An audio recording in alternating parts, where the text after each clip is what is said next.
Medyo na late ako ng bahagya kasi dali nga. Nangyari ba dito? Ayun, going back sa pinag-usapan natin. Dumi pala ako.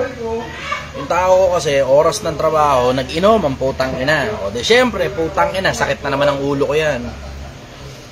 Oras ng trabaho, lasing na lasing. Putang ina. Lasing na lasing, oras ng trabaho. O syempre, putang ina, problema ko na naman yan. Ha? O tapos sasabihin nyo, pag umalis na naman yung tao, o tinanggal ko yung tao, sabihin nyo, kasalanan ko na naman. Putang ina, ha? Oras ng trabaho, iinom. Magaling. Good job. Ayos. Magandang umaga sa'yo, Pilipinas. Yeah, may problema na naman ako. Tangina, wala naman ako nakikitang viewers dito. Eto na naman tayo. May mga comments na, pero walang viewers. Buhay nga naman talaga. Magandang umaga sa'yo, Pilipinas. Papaalala ko lang sa'yo. Minsan panahon lang tayo, buhay. Galingan mo na rito. Teka, bukas, sa lahat ng bagay na kailangan. Kasi minsan lang tayo buhay. Ulitin ko, minsan lang tayo buhay. Yan mo, katulad nun, isa sa mga batikang actress natin, sumakabilang buhay na. Isa na rin siya sa mga kwento ng mga tao. Minsang panahon, nakakapamutawi, pagdakay napapawi. Magandang umaga sa iyo, Pilipinas. Linggo ng madaling araw. Shout out Leonard. Sino gusto umakyat sa live? Doon na kagad tayo. Diretso na kagad tayo. Pagod na, puyat na. Pagsilbihan ko lang muna kayo bago pa umuwi.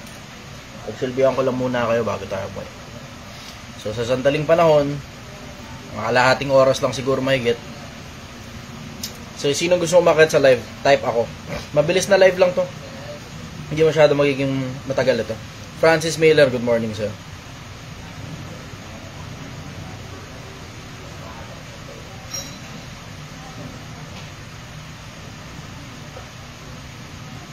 Salamat, Francis. Okay. Sige. Dun sa mga gusto umakyat ng live, you are welcome. Magre-request lang kayo, type nyo lang ako. Sa paakyatin ko kayo sa live. Ricky, let's go Ricky.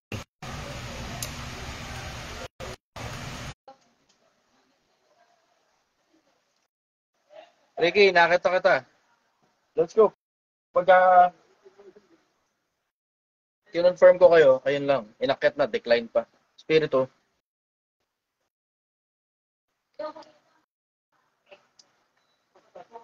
Parang kahapon lang. Parang kahapon lang. Isa sa mga pinakamanining na bituin sa Philippine television, pinapanood ko pa. Ayan, pumanaw na. Parang kahapon lang. Sige, dun sa mga gusto umakyat ng live, let's go. Magandang umaga sa'yo, Vic. Sige, mag-ano muna ako, mag-aakit ako ng kahit na sino sa live. Pagsilbihan muna natin yung mga tanong ninyo. Evening, Cyprus. Kamusta kayo dyan? Ilan na viewers natin? Hindi ko nakikita. Wala akong option para makita kung ilan yung viewers. Ito kasi hirap sa Facebook eh. Susunod sa TikTok na ako magla-live. Kasi nakakainis mag-live dito. Nakakainis mag-live sa Facebook.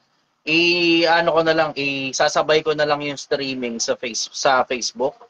Pero generally sa TikTok na ako kukuha ng mga tanong kasi nakakainis talagang mag-live sa Facebook diretso. Nakakainis mag-live sa Facebook. Di nakakatuwa. 73 viewers. Tinan mo, di ba? Pag yung mga kalog-kalog ng suso, iaakit mo sa magla-live, puta, libo-libo ang views. Pagka ganitong matino, puta, good luck kung makakuha ka ng 500 viewers. Tamo, bumababa pa nga, oh. Norway Salonga, magandang umaga sa'yo. Sige, mag-aakit ako ng mga tao sa live. Sino gusto umakit sa live, type ako. Tapos pakishare muna itong live ko. Share nyo muna itong live.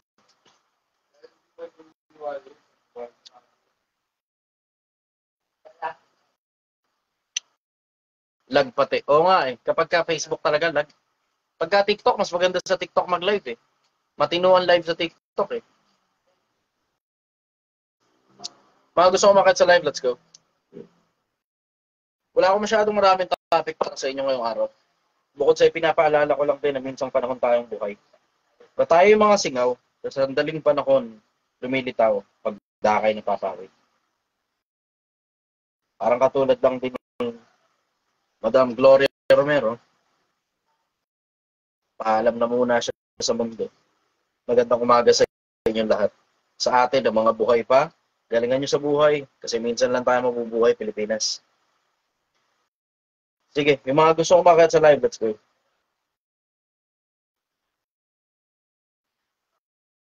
So, meron dalawa. Gavino, let's go. Paano kaya yung pagkain pangalan mo, Gavino? Pero umaga na.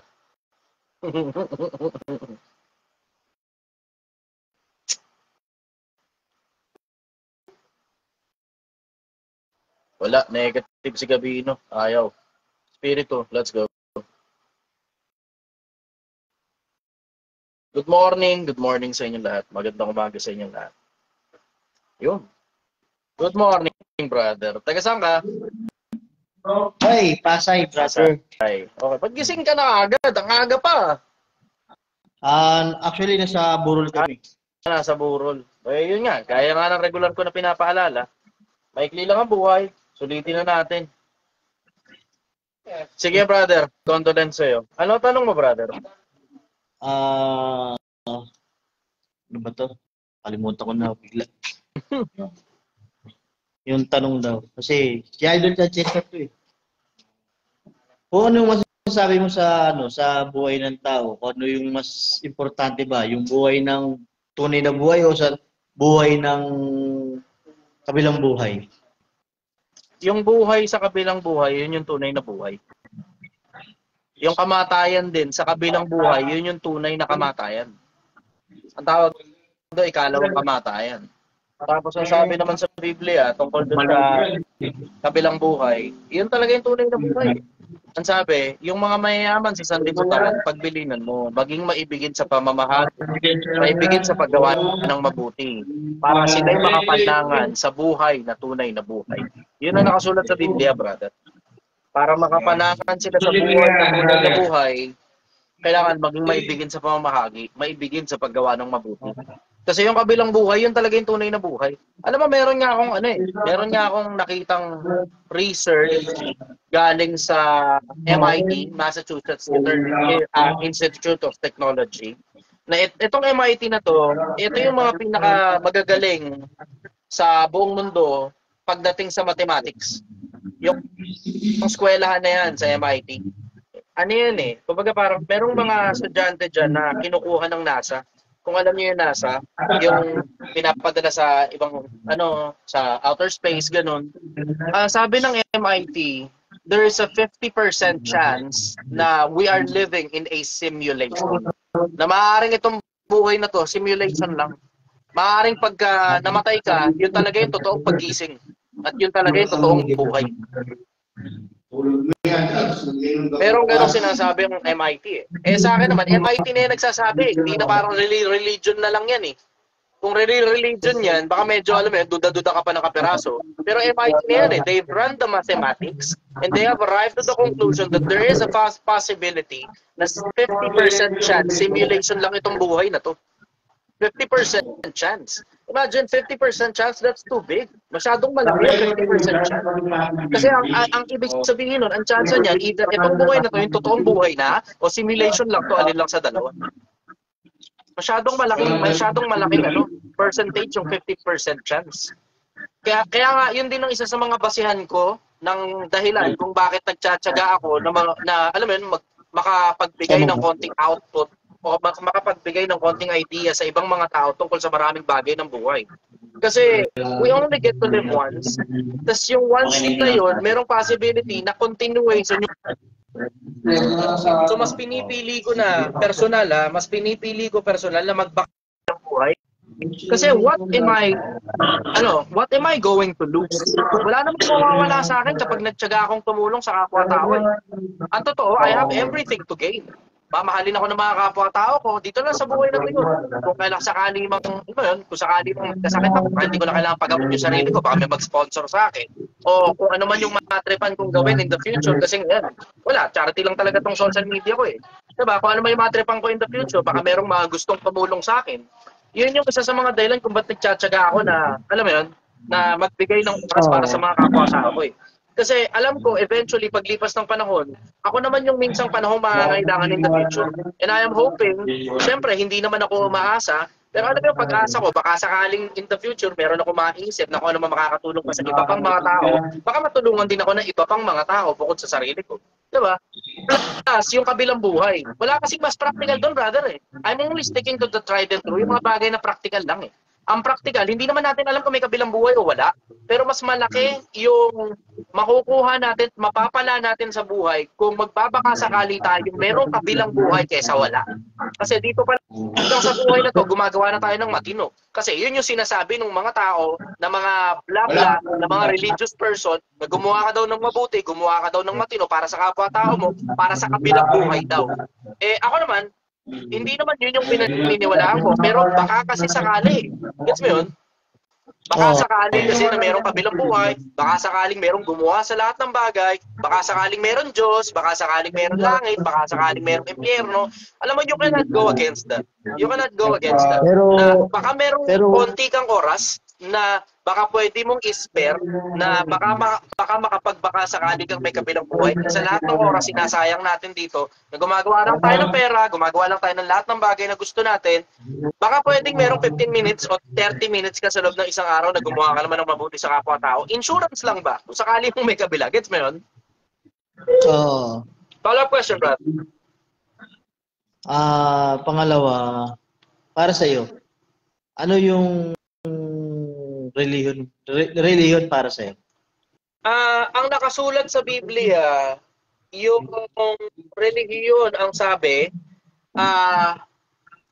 relihiyon na walang dungis. Ang sabi, dalawin ng mga babaeng bao sa panahon ng kanilang kapigatian at pag-ingatan ng kanyang sarili na walang dungis sa sanlibutan. Yun eh.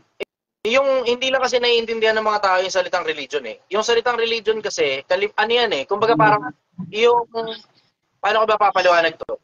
Yung konsepto ng religion, kalipunan ng mga bagay na aral sa loob ng isang iglesia, kung tawagin, na yung iglesia na yun yung mga tao, yung religion naman, yung ceremonial observance of practices nila sa loob nung iglesia na tinutukoy.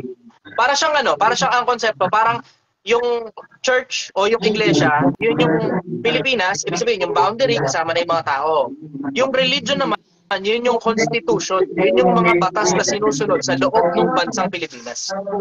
Yun yung religion kung tawagin. Hindi lang naintindihan ng mga tao yung salitang religion eh. Nalilito sila dyan eh. Akala nila religion yung datindahan, yung born again, yung Iglesia ni Cristo. Yun yung akala nila religion eh. Hindi ganun eh. Hindi ganun. Pero idol, para sa'yo. Anong ibig sabihin para sa'yo, idol? Para sa'yo, ano yung religion para sa'yo? Sa'yo lang. Ay, hindi ako nagdi-disclose nung sa akin, brother. Kasi malay mo, mali ako. Di ba kapag sama pa ako ng mga tao sa impyerno? Pero ano ang paniniwala mo? Ang mahirap kasi, brother, influencer kasi ako. Yun ang problema ko, influencer ako. Ako makapag-disclose ang dahilan kasi may mga taong sasalig dyan sa religion na yan. Pag nalaman nilang nakaanib ako sa ganong religion, eh, hindi ko naman alam kung tama ba yung akin o mali. Basta ako, babasihan ko lang. Yung nakasulat dun sa mga lumang libro. Ngayon, kung tama man yung interpretasyon niyang nandyan o hindi, o kung tama yung interpretasyon na sinusunod ko o hindi ko alam yun.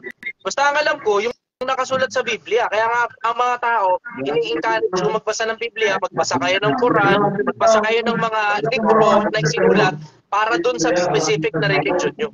Basahin nyo mismo eksakto kung anong sinulat ng religion nyo. Kasi lahat naman ng religion, merong libro na isinulat yung mga lumang tao tungkol dun eh, diba? So, basahin nyo yung sarili nyo yung libro. Dapat dun nyo naman malalaman kung sino-sino yung mga taong sasamahan nyo. Yun ang suggestion ko. I'm going on a general principle kasi I cannot go on the specifics. Ang dahilan kasi influencer ako. Baka makapang-influensya ako, papasok dun sa religion na yun, tapos mali pala eh. Dami ko ngayon naisama sa impyerno. Pero idol, pero anong pinagisnan mo, idol? Ano na? Ano yung kinagisnan mo? Nung batang ako, 6 na taong gulang ako, 6 na taon na kasi ako bininyagan sa Katoliko eh. Sa Katoliko ako nagsimula. 6 na taong gulang na ako nagsimula sa Katoliko. Tapos syempre, paglipas ng panahon, nakababasa ng Biblia, makakakita ka discrepancy between sa aral ng Katolisismo at saka yung isinulat ng mga apostol at mga ebanghilista nung unang panahon. So syempre, paglipas ng ilang panahon, di ba, alam mo yun, naghanap din ako ng sarili ko, nakarami rin ako. Pinagtyagaan ko halos lahat ng mga sikat na religion sa mundo eh. Yung mga sikat, pero syempre yung mga hindi sikat, di ko na alam yun. Mga kanto-kantong religion, wala na ako malay. Basta yung mga pinakasikat na religion, meron akong konting alam tungkol sa mga yun. Idol Las. Yeah. Saan ang pwesto mo na ngayon? Sa tawag nito? Yung isa sa barangay, yung isa saan ba yun? Dito ako ngayon sa Domsa. Ang Domsa ko malakas kasi nandito ako. Kung syempre kung saan ako nandun, sinusundan ng mga tao yun eh, kung saan ako nandun eh. So, yun, yung barangay ko, ako inahayaan ko lang yung barangay. Kasi kailangan makita ng mga tao kung paano malugi sa negosyo. Siyempre, you're welcome para sabihin marketing stunt yan. At marketing stunt talaga yun. Kasi ang mangyayari dyan, sinabi ko magsasara na, lalakas yan. Siguro mga 2-3 linggo, gano'n, malakas yan. Pero paglipas sa mga 3 linggo, siyempre magsasawa rin yung mga tao na malakas yun. After romantic, isasara ko rin yun. Pero kailangan ko kasi ipakita kung paano malugi sa negosyo. Hindi pwedeng hindi. Kasi, siyempre, influencer ako eh, di ba? Alam mo yung halos lahat naman ang gagawin ko dahil influencer ako, alam ko nga alagwa. Yun ang common sense eh. Kasi ang mga tao sinusundan ng influencer, common sense naman yun. Ngayon, kailangan ko ngayon ipakita kung paano malugi sa negosyo. So ngayon, yung barangay, pababayaan ko talagang malugi yun. Hahayaan ko malugi yun. Kasi kailangan ko ipakita sa mga tao yun. Otherwise, ang mangyayari, iisipin ng mga tao na, tangina, si Chester nga eh, yung unang negosyong sinimulan niya sa Project 1M, pumaldo ng pera. O ano ibig sabihin? Dapat magnegosyo rin ako. Hindi ganun. Hindi ganun. Akala nila, tayo nakatangaan eh, akala nila, ang dahilan kung bakit ako nagtsatsagang Project 1 eh, para mag-promote ng konsepto na magnegosyo kayo. Hindi ganun. Hindi ganun. Kaya ako pinapakita sa inyo kung paano gumawa ng 1 milyon kasi ako mismo nakarami na ng 1 milyon pero hindi lahat ng tao pang negosyo. May mga tao talagang pang empleyado lang at wala namang masama ron. Walang masama ron. Walang masama kung pang empleyado ka, walang masama kung pang negosyo ka, walang masama kung pang freelance ka o pang investment ka. Hindi na importante kasi ang pinaka-bottom line, hanap buhay lang naman yun eh.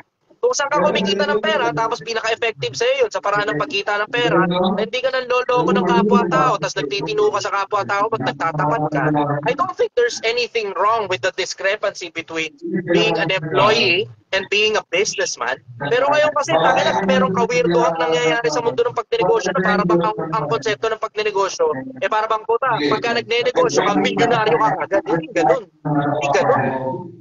Hindi nga lahat ng tao pang negosyo, may mga tao pang empleyado lang talaga eh. Yung taong pang empleyado, kahit gaano karami ang pera niyan, subukan mong ipang negosyo yung taong pang empleyado, tignan mo, lahat ng negosyo bubuksan niya lalaga. Ganun yung konsepto. Kailangan mo nang malaman ng tao kung siya ba pang negosyo o pang empleyado. Kasi wala namang masama ron sa parehas. Technically, hanap buhay lang naman parehas yan. May mga tao nga lang talaga sa internet. So, sobrang siraulo ng mga tao sa internet, pinapalabas nila na kailangan magnegosyo ng lahat ng tao. Ang dahilan kasi, yung pera ng mga tao papasok sa bulsa nila, every time nakakakumbinsi sila ng mga tao mula sa pag-i-empleyado papunta sa pagninegosyo. Yun ang maraming manloloko sa social media. Masyadong maraming manloloko sa social media na pinalalabas na para yumaman ka kasi hindi ka daw yayaman pag empleyado ka, kailangan mo daw magnegosyo. Tapos ano kailangan gawin pag hindi mo alam kung paano magnegosyo? Ibigay mo ngayon yung pera mo sa kanila. Yan. Diyan na ngayon nagkakatalo yan eh. Diyan na ngayon nagkakatalo yan. Tangina. Kapag hindi mo alam kung ano gagawin mo, magnegosyo kayong lahat. Okay, magnegosyo. Ay, salamat. Paano ka magnegosyo? Hindi mo alam? Sige, akin na pera mo. Igagawa kita ng negosyo. Inimbento ko lang. Tangina. Follow-up question. Pero sa play. Hindi, okay na ako doon. Ulis na ako doon. Masaya ako na nakapanig ako para sa'yo. Pero someday sana, makita kita. Mayapan lang sana kita. Andito lang ako, brother. Alam mo naman kung nasan ako. Nandito ako sa Domsa Viewpoint. Kasi yung, mahabang parang barangay hall, ang Honor Rizal, malapit ng magsarado. Papasya lang maglatad niya someday, Pasay idol. ka lang naman, brother. Malapit ka lang. Lapit ka lang. Hindi, kung tutusin sa ano ko na nawi ngayon sa North Caloocan. Maraming ang pupunta rito. Galing ng Bulacan. Mas malayo pa sa iyo. Oo. Pero someday, makakapasyal ako sa'yo dyan. Yeah, brother. Sige, sige. Yayakapin na lang kita, brother. Salamat, Maraming brother. salamat. Sana bago tayo mamatay, magkita tayo. Salamat. Kita-kits, brother. Bye-bye. Okay, magandang umaga sa inyo. Alam mo, Pilipinas, paalala ko lang sa inyo, din mo katulad nun, diba? Meron silang burol. My deepest condolences to the family. Pero papaalala ko lang sa iyo, Pilipinas, hindi habang buhay, malakas tayo. Paalala ko lang sa inyo, hindi habang buhay, bata tayo. Paalala ko lang sa inyo, hindi pera ang dahilan kung bakit tayo nabubuhay. Paalala ko lang sa inyo, huwag ka masyadong ganid, may kabilang buhay. May kapwa-tao ka, sana pilitin mo na maging mabuting tao. Yun yung pamarali ko sa Project 1M. Habang gumagawa tayo ng pera, maging mabuting tao tayo. Kasi may mga tao diretso, nababago talaga ugali nila ng pera. Dahil lang nagkaroon ng pera, yumabang. Ngayon, dati naniniwala ako, akala ko dati, it only exposes who you are. Kung magkapera ka. Kung sugaral ka, lalo ka lang magsusugal. Kung lasinggero ka, lalo ka lang maglalasing. Pero, it turns out, meron ako makakilalang mga tao personal. Tangina, humble sila nung mga panahong wala silang pera. Pero nagkapera sila, yabang, sobra. Lalo na OFW, yabang. Lahat na lang. Nagpapanggap silang sobrang yaman, tapos pinamimigay na nila yung pera nila. Hanggang nga nagiging ending sa sobrang kayabangan nila. Sila din, nilalamon ng kayabangan nila. Umuwi sila ng Pilipinas, balik uli sila sa wala. Okay, next tayo. Yung mga gusto umakyat sa live, you are welcome. Type nyo lang ako. Sige. Medyo baba ko lang muna energy ko ngayon para makatapos tayo ng isang buong live kasi. Pumasok ako. Brother, good morning. Nakapasok ko rin sa live. Hello, good. Sa'yo nagtaga ka. Dito ako sa Europe, Poland. Okay, Poland. Okay. Nakikinig ko sa mga ano mo pasensya na. Anong mang tanong ko? Kasi, di ba, OFW tayo. Tapos, siyempre, simple lang. Gusto ko lang simple buhay. Pero, tipong, sa mga parents ko kasi, sabi raw, mag-ipon raw ako. After, yung mga inipon ko, is biling ko raw ng kung anong gusto ko. Kasi sa akin, parang binibili ko, yung iniipon ko, mga lupa. Mga lupa na which is medyo malayo sa syudad. O yung mga ayaw niyang... kasi mga parents ko nandoon sa mga city. So sabi raw, bumili raw ako ng lupa. Malapit. Sabi ko naman sa parents ko, hindi ko afford yan kasi hindi naman malaki yung sinasahod ko. So, yung investment ko is more on malalayo. Okay ba yun? You have to consider, brother, na tayo bilang tao, tumatanda tayo. Ayan, ibig ko sabihin, oo, okay yun in the sense na kapag hindi ka pa masyadong matanda, naabutan ng pag-expand ng syudad, yung lugar kung saan nandun yung lupang binili mo, that's a good decision. Pero kung hindi abutan, tas naunahan ka ng pagtanda, tas hindi naman tumaas yung value ng lupa, or worse, hindi mo mabenta sa halagang gusto mo, trouble yan. Kung bibili ka, dapat medyo malapit-lapit lang. Medyo syudad, tas medyo malapit-lapit. Para pag nag-expand yung syudad in 5 to 10 years, sakop na ngayon ng syudad yung lugar mo.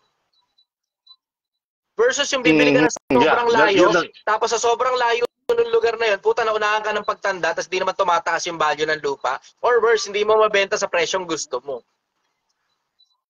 Kasi you have to consider, brother, na pag bumibili ka ng lupa, hindi naman yan, sa madalas na pagkakataon hindi naman sa lahat ng pagkakataon. Pero pag bumibili ka ng lupa, hindi yan dun sa exact market value niyan o mababa pa Madalas yan sa exact market value o mas mataas kaysa dun sa exact market value. So ano ibig sabihin? Kakainin ka ng spread. Sipin mo yung konsepto halimbawa, ito yung presyo talaga ng lupa. Sabi ng munisipyo, kasi sa munisipyo makikita mo yung actual na presyo per square meter. So ito yung presyo ng lupa, sabi ng munisipyo, per square meter. Mabibili mo yan either somewhere dito banda o somewhere dito banda. Pagka average price ng lupa. Minsan, pag sinuwerte ka, adik yung nagbebenta o ipit na ipit lang talaga, mabibili mo dito banda yan. Okay yon kung dito banda mo nabili. Pero ang problema mo, dito mo banda nabili o dito mo banda nabili yung presyo ng lupa, puta, ang tagal na kakainin ng panahon niya bago pa mapaakit yung actual na value galing sa munisipyo. Okay. Gets mo yung konsepto That's na yun? true. Oo. Ang inaano lang ng parents ko kasi parang tinitignan ko yung ano ko yung kung tama ba ako sa lugar na pupuntahan ko.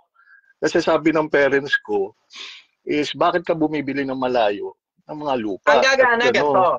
Ito Hindi gagana. Ito presyo ng lupa mo. Ito presyo ng munisipyo. Ito presyo ng lupa mo. Benta mo dito. So pag nakachamba ka, punta ka muna sa ano tawag dito? Sa munisipyo, tanong mo muna magkano presyo per square meter dun sa eksaktong lugar na yun. Kasi meron naman silang presyuhan dun kung magkano talaga per square. So ito presyo. Nabili mo dito.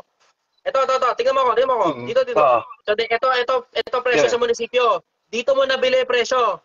Benta mo na kagad dito. Agad-agad. So kailangan ko benta kasi for me kasi parang gusto ko sinastock ko Kasi hindi ko naman nagagamit at wala akong funds talaga. Ang worst na kasi hindi mo gusto dyan. Ang worst na hindi mo gusto dyan, ang tagal na panahon ng inantay mo, nagkagera ngayon sa Pilipinas, lagatok ngayon ang presyo ng lahat ng lupa. Bumagera. Kung nagkakagera, bumababa presyo ng lupa, ano ka? Huwag sana. Ito pa. Ito pa. Ang hindi mo rin gugustuhin dyan, yung tumanda ka na, hindi pa rin nag-e-expand yung syudad papunta dun sa'yo. So wala sa lupa, nakatenga lang yung lupa, tapos may sakit ka, tapos hindi mo mabenta. Ang magiging ending niyan, brother, yung lupa mo na nabili mo ng tamang presyo, ibebenta mo ng palugi para lang may maipampagamot ka pag nagkasakit ka. O pag mayroong nagkasakit sa pamilya. Wala pa rin tatalo sa liquid ka, brother. Pag mag-i-invest ka, dapat liquid ka in majority of the parts. So, sabihin, halimbawa, meron kang palagay mo na 20 million, di ba? Wala namang kasong yung 3, 4 million, 5, kahit 5 million pa. Ilaan mo sa lupa, kahit malayo pa yung lupa, ayos lang Kasi you still have 15 million para magpagamot kung sakali magka-problema. Pero ang hindi mo gugustuhin dyan, yung hindi ka liquid, double click mo, double press mo, yan, double press mo yan. Sorry. Double click mo lang. Double. Yung mismong screen. Wala Double click, wala. Ayan. Hindi pala ganun, parang TikTok. Okay lang, ayaw mo na. Ayun, going back to sa pinag-uusapan natin, ang hindi mo gugustuhin dyan, yung maipit ka sa finances.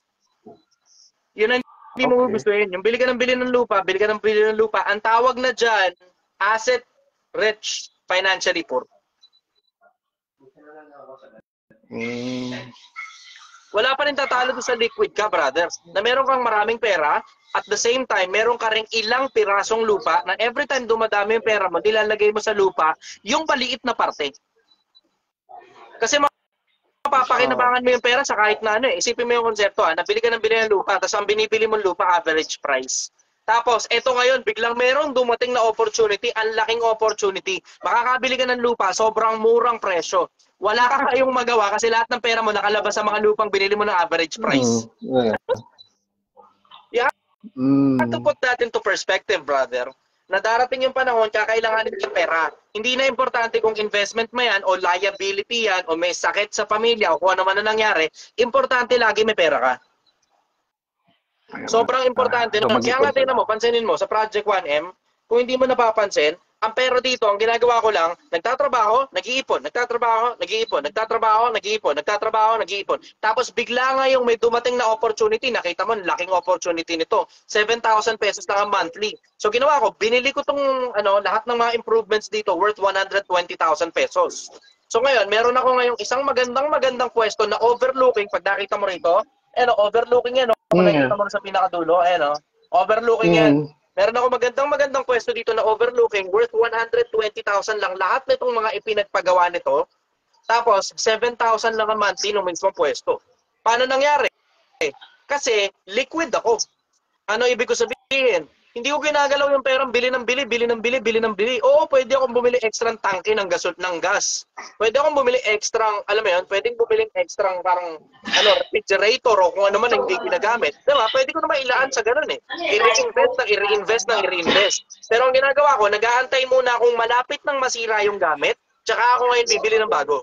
Kasi kailangan ko yung pera, tignan mo, biglang nagkaroon ng opportunity na makakuha ng pwesto sa overlooking. Kita mo yun? Ngayon, nag-grab ko yung opportunity. Ang dahilan kasi, liquid ako eh. Ibig sabihin, yung asset ko, pera. Pera mismo yung asset. Pera rin, no? Importante, brother, na natakot kasi pera. may- Huwag kang bili ng bili ng lupa, tapos di mo naman alam kung ano ginagawa mo sa lupa mo kasi diretso yung kita, Brad.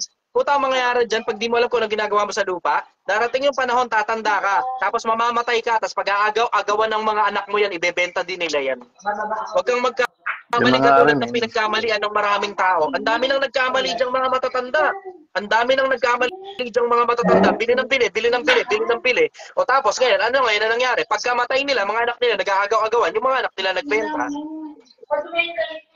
Ikaw ngayon, hirap na hirap ka dyan, pagod na pagod ka dyan, puwet na puwet ka dyan, di mo man lang nakita yung pinaghirapan mo. Kasi lahat napunta na lang sa lupa, hindi ka na nakapaglamierda, hindi ka na nakapamasyal. Nung panahong buhay ka pa, hirap na hirap ka sa pampagamot mo, hirap na hirap ka sa pangkain mo. O tapos ngayon, ang ending, pagkamatay mo, yung mga anak mo, binenta rin yung putang ilang pinaghirapan mo. Wala rin. Wala rin. Yeah. Put that into consideration, brother. Dapat pag bibili ka ng lupa, alam mo eksakto kung ano gagawin mo. Hindi bibili ka lang, tapos di mo alam kung ano ginagawa mo sa lupa. Delikado ka dyan, bro. Coming from me. Take it from me, brother. Yan mismo eksakto ang negosyo ko. Take it from me. Yan mismo eksakto ang negosyo ko. Ang negosyo ko, bibili ko ng lupa, papatayuan ko ng building, paparentahan ko. Hindi ako nagbebenta, parehas lang tayo. Pero malaki yung finances mo pag magpapatayo ka. Gusto ko lang, pag nagbili ako ng lupa, Pwede ka yung tipong rin naman bumili tapos pwede ka rin bumili tapos ipalis mo. Wala ka pang pera, edi ipalis mo kahit 10 years lang. Wala ka pang pera, pwede namang alam mo yun, wala ka pang pera, di bumili, kung halimbawa, may pera kang sobra, tapos, alam mo yun, kaysa bumili ka ng lupa na mahal, bumili ka na lang ng dilapidated na building o dilapidated na bahay sa kung saan man, yun ang pwede mong parentahan. Ngayon, tuloy-tuloy ngayon ang pasok sa'yo ng pera. Since pinaayos mo na ngayon, di tataas ngayon ang market value ng mismong bahay o property na yun, pwede mo ngayong ibenta kapag ka nagka-problema ka, pero tumutubo yung pera mo. Hindi natutulog lang. Sa akin natutulog kasi. Nga ang problema, Brad. Kaya yun ang problema. Yan din ang dahilan kung bakit di ko kailangan ng mga investor eh. Kasi ayoko ng sakit ng ulo. Diretso. Ayoko ng sakit ng ulo. Basta ako bibili ng property, either magpapatayo ako o nakatayo na yan dyan, i-renovate na lang, tapos paparentahan ko. Ngayon, wala akong problema. Tinan mo, kahit anong gawin ko, kahit saan ako pumunta, walang problema. Basta pasok lang ng pasok ang pera. Kasi may mga property managers na ako eh. Sila na namamahal sa mga properties ko. Wala akong problema ngayon sa pera. Tinan mo, para katulad ni Chavit Singson, di ba? Yung mga lugar niya, pinaparentahan niya sa kung saan eh. Tapos may mga property manager siya. Minsan di nga niya alam, sa kanya pala yung bar kung saan sila nagiinom.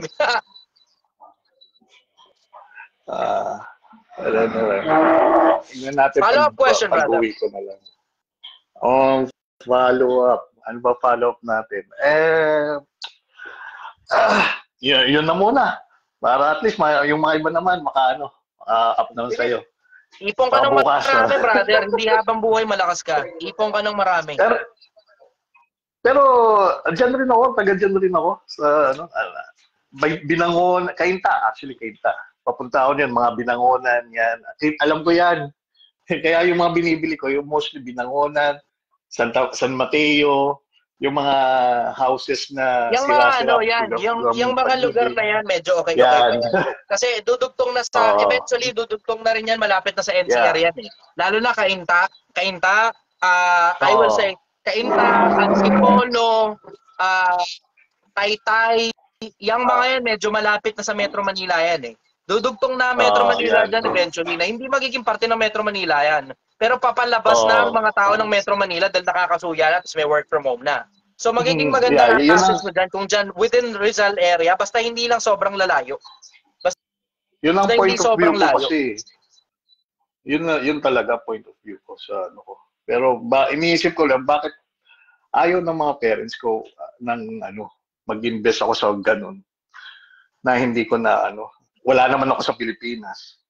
Yun na rin eh. Mahirap rin kapag wala kang to put into context din, brother, na merong possibility baka may vested interest din kasi parents mo eh. Kasi hindi nagme-make sense yun eh. Baka may vested interest sila na, okay, sige, wag ka mag-invest sa lupa. Dito ka mag-invest sa ganito. Kung ano man yung pinapa-investan nila sa'yo. You have to check on that.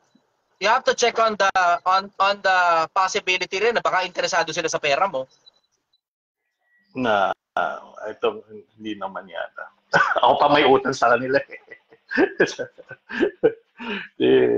Anyways, sige, salamat. Maybe next time makikinig ako yan. Para iba naman. Sige, brother. Kita-kits, brother. Ingat ka. Okay. Kita. Ciao. Bye-bye. Ciao. Okay, sige. Next tayo. Sige. Adrian. Ilan na viewers natin? Curious tuloy ako, ilan na viewers?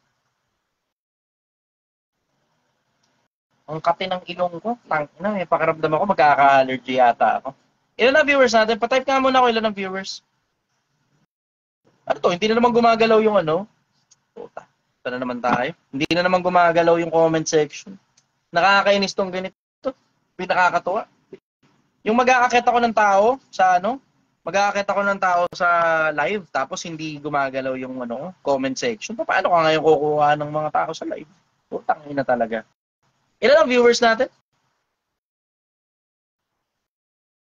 Yan putang ina mo, gumalaw ka rin, hayop ka. Gumalaw din, okay, ayos, gumalaw. 160 plus. Okay, sige, doon sa mga nakikinig, pakishare nyo nga muna to, pakishare nyo muna. Yan, next, sino gusto umakyat sa live? Type lang ako. Yung mga gustong umakyat sa live, type ako. 163, 160. Salamat, Samara. Okay. Cut muna natin si Samara. Ay, connection failed. Daniel, sige, cut natin to. Bakit ganun? Lahat na lang connection failed. Lahat ng pindutin ko, connection failed. Nakakainis. Sige, 160 plus. Okay, sige. Doon sa mga nasa live ko ngayon, paki-share nyo nga muna tong live na to. Paki-share nyo muna. Yan. Ayos.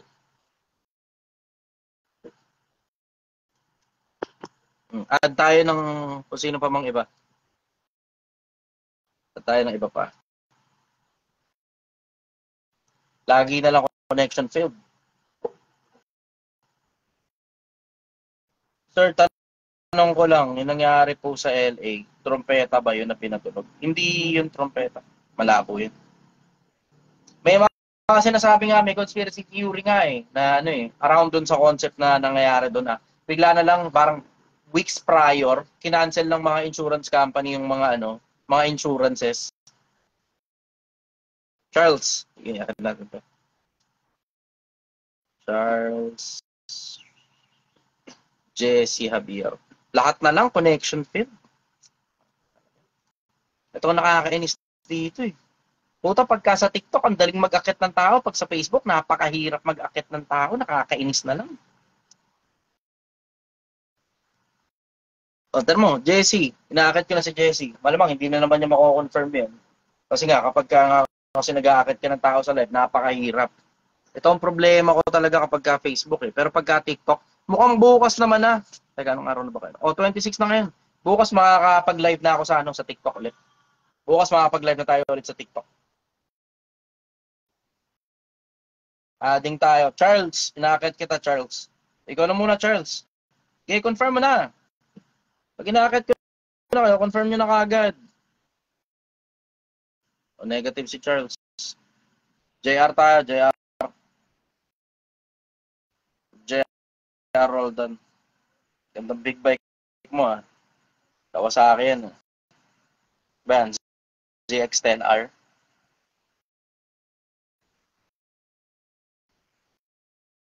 Mahirap nga. Oo nga. Adrian Tepes, mahirap nga.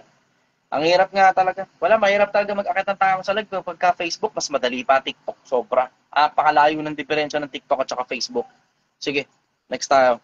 Yung pala, tungkol sa pagbili ng ito pinakamalaking tip ko sa inyo tungkol sa pagbili ng lupa. Pag bibili kayo ng lupa, dapat as much as possible yung may agad-agad na kayo idea kung paano nyo mapapakinabangan. Kasi kung di nyo rin lang mapapakinabangan, matutulog lang pera nyo sa lupa, tapos napakahirap ibenta niyan. Kukuha pa kayo ng ahente, edi minus 5% ngayon yun pag nabenta nyo. Market value, 5% pa agad /off dahil sa ahente. Mahirap magbenta ng lupa, masakit sa ulo. Mas madaling bumili, pera lang ilalabas mo, tapos sila lang bahala mag-asikaso. Pera, IDs, and everything. Konti lang requirement pag bibili ka. Pag magbebenta ka, masakit sa ulo. Kaya dapat, pagka bibili kayo ng lupa, alam nyo na eksakto kung ano gagawin nyo sa lupa. Hindi yung bibili kayo, tapos manghuhula pa kayo kung ano gagawin sa lupa. Matotrouble ka talaga dyan. Chrysler Selaznog Gonzales yata to. Chrysler Gonzales. Labas ka muna, tapos pasok ka uli. Labas ka muna, pasok ka uli. May trouble yung internet connection mo yata. Walang option para iakit ka sa live. Sige. Nakatali tayo ng tao. Ito lang talaga. Nakakainis talaga. Ito, gusto ko sanang iakit to si Charles eh. Maganda eh. Oh. Ang haba nga lang ng tanong mo, Brads eh. Ang problema ko, ang haba ng tanong mo, mas maganda, iakit na lang kita sa live eh. Charles, Kagiwa. Labas ka muna, tapos pasok ka ulit. Kasi walang option na iakit ka na sa live ngayon eh. Wala nang option para iakit ka sa live.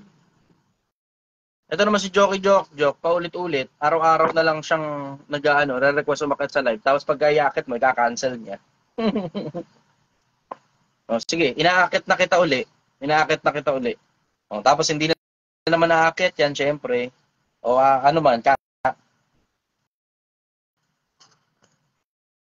MJ. Yan natin to. Nabala ka bang patanggal yung balbas mo? Pinapatrim ko lang. Ang pangit pag wala akong balbas. Tangina, mukha akong hubad na titik. Ang pangit pag wala akong balbas. Trim lang. Babawas-bawasan lang every now and then. Pero para tanggalin yan, bawas lang. Bawas. Okay na yan. Babawasan lang. Okay na yan. MJ naman. Ayaw ding umakyat. Okay. Adrian Tepes. Let's go. Masyado ka po kasing pogi. Pag may balbas, masyadong pogi. Hindi naman pampapogi ang purpose niyan eh. Hello bro. Adrian, good morning brother. Basta bro. Okay lang, happy lang. Taga saan ka? Sa tabi-tabi lang bro. Sa Pilipinas ka ba? Sa Pilipinas po. Okay. Sa Ano tabi-tabi tanong lang mo bro. brother? Sa puso mo bro. Opo. Parang kinakabahan ako sa'yo. May pakiramdam akong minsan panahong nakasama kita. Basta pag dalaw na lang ako. Oo, kaya sabi ko na nga ba eh. Ano tanong mo brother? Hindi naman ako magtatanong. Ang concern ko lang, ikaw, sana nyato may kalusugan mo. Ayoko nang mabuhay ang kukulit ninyo eh. Ayoko na nga. Gusto ko na makita ko ano meron sa kabila. Curious ako ron. Gusto ko makita ko ano meron sa kabila. Walang halong biro yun. Hindi ako nagbibiro sa inyo. Gusto ko talaga makita ko ano meron sa kabila. There's nothing to see in this life anymore. Wala nang wala nang kahit na ano para sa akin dito sa buhay na to. Nag-aantay na lang ako ng kamatayan. Gusto ko na makita yung kabilang buhay. Gumagawa ko ng mabuti. Baka sakaling may pag-asa sa kabilang buhay. Tapos gusto ko nang makita eksakto kung ano meron sa kabilang buhay. Kasi wala na akong interest dito sa buhay na to. Hindi yan depreso kung ano man. Hindi ganun. Nandun ako sa konsepto na sobrang taas ng level ng curiosity ko sa kabilang buhay. I need to see it for myself kung ano talaga meron doon. Masyado akong maraming tanong, brother. Sa sobrang dami nga ng mga nasagot na tanong sa akin at ipinagpapasalamat ko sa Diyos yun. Nakakatulong na ako sa ibang mga tao para masagot naman yung mga tanong nila na mga minsang panahong dating itinanong ko sa sarili ko eh. Pero ngayon, ang dami ko masyadong tanong. I have too much questions and not enough answers. Sabi nga nung kanta, yung so many questions, but the answers are so few. Kilala mo yung kumanta nun? Side day bro. Oo. Alam mo yan. Masyado akong maraming tanong. Gusto ko nang makita kung ano itsura ng kabila. Marami rin akong mga taong gustong makita ron sa kabila. At sigurado ako kung pupunta ako sa langit, makikita ko sila. Sigurado ako. Kasi sigurado ako dun sa mga tao na yun eh. Curious ako. Gusto kong makita talaga yung kabila. Kung ano meron doon, kung ano itsura doon, kung ano yung mga struggles doon, kung ano yung mga battles na pwede kong labanan doon. Kasi dito sa buhay na to, brother, okay na ako eh. Puta, nakuha ko na yung mga general principles dito sa buhay. Puta, rockstar na ako rito. Hindi mo ba naman napansin, brother? Sikat na ako sa social media. Hindi yan dahil pogi ako, hindi yan dahil kumakalog yung suso ko, o tumutuwad ako, hindi dahil sa talent ko, ganun, hindi eh. Hindi yan dahil dun. Ang dahilan kung bakit ako sikat sa social media kasi ang dami kong taong natutulungan. Okay na ako rito, brother. Okay na ako rito. As in, if you only know what I have inside my heart, I already have too much. Meron na akong sobra-sobra ng lahat ng bagay na gustuhin ko. Ang ginagawa ko na lang ngayon ay practice moderation para hindi lahat ng... Kasi alam mo naman eh, lahat ng bagay na sobra masama. So ngayon, I am practicing moderation in every single thing that I do. Pero diretso I am going full speed ahead papuntang kabilang buhay. Interesado talaga ako. Gusto kong makita ko ano yung tsura ng kabilang buhay. Ang dami kong mga taong gustong makita ron na mga naging parte ng journey ko kung paano tumaba ng ganito yung utak ni The Chichester. Sobrang dami kong mga taong gustong makita at ang marami sa kanila nasa kabilang buhay na. Excited ako kung makasama sila dun. Yun ang totoo. Questions, brother?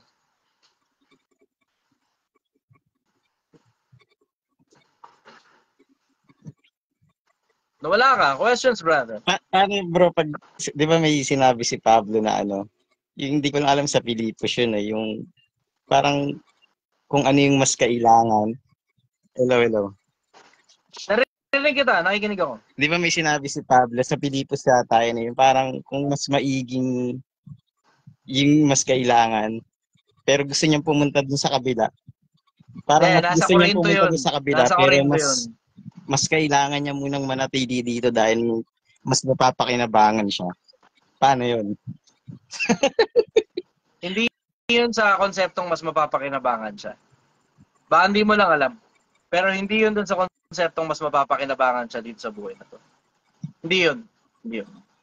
Kundi, yun lang talaga yung palad ni Pablo. Ang sabi ni Pablo, nakalimutan ko exact verbiage pero ang sabi niya, kung ang mabuhay ay siya kong kapalaran, ito ay magiging mabungang pagpapagal. Yun ang sabi ni Pablo. Magiging mabungang pagpapagal. Pero you have to put into context, brother, na sa kabilang buhay maraming gagawin doon. Hindi yan parang, alam mo yun, napunta ka lang doon, tapos bla bla, tapos wala kang gagawin, tapos nakatanghod ka lang, nag-aantay ka lang sasabihin. Hindi, maraming gagawin doon, brother. Kasi isipin mo, si Elias nga, di ba, lumakad sa harapan ni lumakad si Juan Bautista na may espiritu ni Elias. Isa pa, masyado akong maraming tanong, brother. Sigurado ako, mas papapakinabangan ako ng Diyos sa kabilang buhay kaysa dito sa buhay na to. Sigurado ako mas pakikinabangan niya ako dun sa kabilang buhay kaysa dito. Siguro baka nag-aantay pa kasi ng saktong pagkakataon kasi marami ako masyadong kasalanan na kailangan ko linisin. I have to whitewash all my sins out of the eyes of my Creator. Ganun lang yun eh. Masyado ako maraming kasalanan na kailangan ko linisin. Masyadong maraming tao na kailangan ko pang matulungan dito sa buhay na to kaya hindi pa ako kinukuha. Pero I am waiting for that faithful day.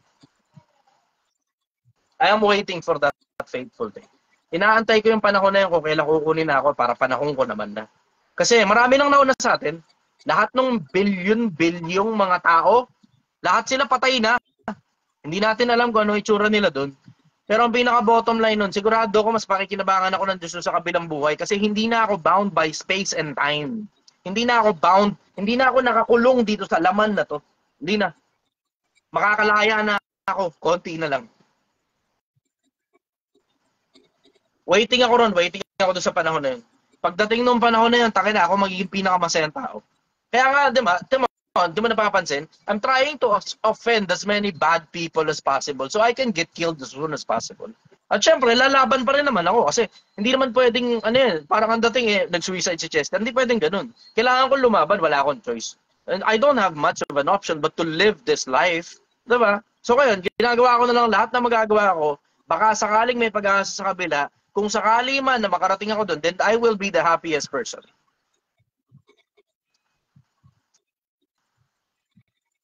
Consistent naman ako ever since . Consistent ako ever since. Matagal ko nang gusto talagang mamatay. Hindi yan dahil depressed, ganun. Hindi. Curious ako sa kung anong meron sa kabila. Curious ako. At saka lahat kasi ng mga taong nagmamalasakit sa akin, nasa kabila na eh. Yung mga tao mula pagkabata ko hanggang ngayon, lahat sila nandun eh. Yung parang sinabi ni Pablo, yung ibig niya nang umalis sa katawan. Yun. Yun mismo. Yung Yun parang mismo. Kasi alam mo, ito. I will say, ang final form ng matter, yung crystallization.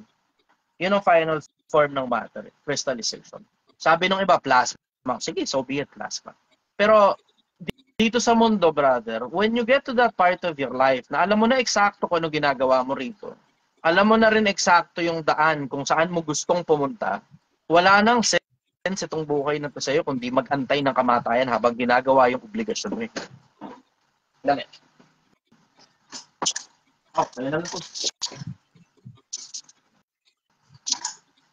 Wala nang sense itong buhay na to. Wala akong makikitang sense dito sa buhay. Eksakto talaga yung sabi ng Biblia na ano eh. Walang kabuluhan. Hindi ito yung tunay na buhay eh, no? Hindi ito. Hindi. Ang itsura sa akin itong buhay na to, ako, I am a free spirit na nakakulong sa katawan na gawa sa laman, sa karne. Nakakulong ako sa karne. Yun ang itsura sa akin. Waiting ako na mamatay itong karne. Pagkamatay ng karne na katawan na ito, tsaka ngayon ako makakalaya. Tapos tsaka ako malalaman ngayon kung ano yung mga bagay na kailangan kong gawin sa kabila. Kasi maraming trabaho ron, imposibleng hindi. Merong malaking pagbabaka eh, kung di nyo napapansin. Puta, every time mag-uusap tayo ng ganito, mag-antay ka, may konti masisira na naman tong live na to. Every single time na gumagawa ako ng katinuan, puta, nararamdaman ko merong epal eh. Diba? Ewan kung di mo ba nararamdaman yun, merong epal, merong panggulo, merong hindi nagtutugma. Pagkagagawa ka ng kalokohan, tas alam mo kalokohan yung gagawin mo, tas mabuting tao ka, alam mong meron ding epal. Alam mo yun eh. Imposible namang hindi mo nararamdaman yung nararamdaman ko, brother. Hindi, alam mo, nararamdaman kita, magkakilala tayo minsan panahon, nararamdaman kita, malamang nagkita na tayo from somewhere. Oo, I can feel it through my veins. Malamang hindi man tayo nagkita ng mukhaan sa laman, yung espiritu ko nagtutugma sa iyo eh. Ano? Kaya ka tumatawa ngayon eh. Kaya ka tumatawa eh. Kasi we have met somewhere. Hindi ko lang maalala kung saan o kailan. Relax ka lang. Sigurado ako dyan, imposibleng hindi. Yung mga kilala ko, kilala mo rin. At yung mga kilala mo, kilala ko rin. Magkakakilala tayo. Ang pinagkaiba mo lang sa akin, ako, merong tigas ng muka na lumabas sa social media. Kayo, nagtatago kayo eh. Alam mo, nanghihinayang ako. Kayo yung dapat nagsasalita rito. Hindi naman ako. Masamang tao ako eh. Kayo yung matitino eh. Kayo yung dapat nagsasalita sa social media. Sabi ko nga sa inyo, kung kailangan nyo lang ng spotlight, bibigay ko sa inyo tong spotlight na meron ako eh. Kahit gamitin nyo pa yung account ko. Bibigay ko sa inyo to. Kayo yung dapat nagsasalita, hindi dapat ako. Ang titigas lang kasi ng mga bungo nyo, nagtatago kayo eh. Kayo yung dapat nagsasalita. Kayo yung matitino eh. Kayo yung mabubuting tao eh. Nagtataka ako, bakit ako yung kailangan magsalita? Puta, alam nyo naman yung kagaguhan ko eh. Diba? Nagtataka talaga ako bakit hindi kayo yung nagsasalita. Siguro dahil nasanay kayo na isang piraso lang ang spokesperson ninyo. Diba? O ngayon wala na yung spokesperson, ayun na. Dapat kayo talaga yung magsalita, brother. Nanghihinayang ako sa dami ng alam ninyo at sa dami ng natutunan ninyo at sa dami ng lahat ng mga bagay na libu-libong taon na mga impormasyon na nakatago lang sa loob ng mga kaluluwa ninyo. Nanghihinayang ako, brother. Hindi ko matiis eh. Diretso sa ating dalawa, between you and me, I can feel you, brother. Hindi ko matiis. Hindi ko matiis sa kaluluwa ko na alam ko lahat ng alam ko. Kasi tatago ko lang yun hanggang mamatay ako. Hindi ko matiis, brother. Hindi talaga. At alam ko, pinag-uusapan ako. Alam ko yun. Kasi narinig ko yung usapan. Narinig ko yung kwentuhan. Nakarating sa akin, lahat ng mga nakarating sa akin. At nagsasalita sila. And I am happy with the things that I am hearing. Naligaya ako sa mga bagay na naririnig ko. Kasi gaya nga ng sabi ni Kristo, ang hindi laban sa atin ay sumasa atin. Yun yung nakasulat sa Biblia eh, di ba? Eh hindi naman ako laban eh. Basta ang gusto ko makatulong sa mga tao. Yun ang gusto ko, makatulong sa mga tao. Ganun lang kasimple ang gusto ko. Ang gusto ko lang, masamang tao ako, ang gusto ko maging mabuting tao ako, baka sakaling may pag-asa, di ba? Baka sakali. Kasi yun naman talaga bottom line nun eh, di ba? Naalala niyo si ano, di ba? Anong pangalan nito? Yung nasa Roma. Si ano? Anong pangalan to?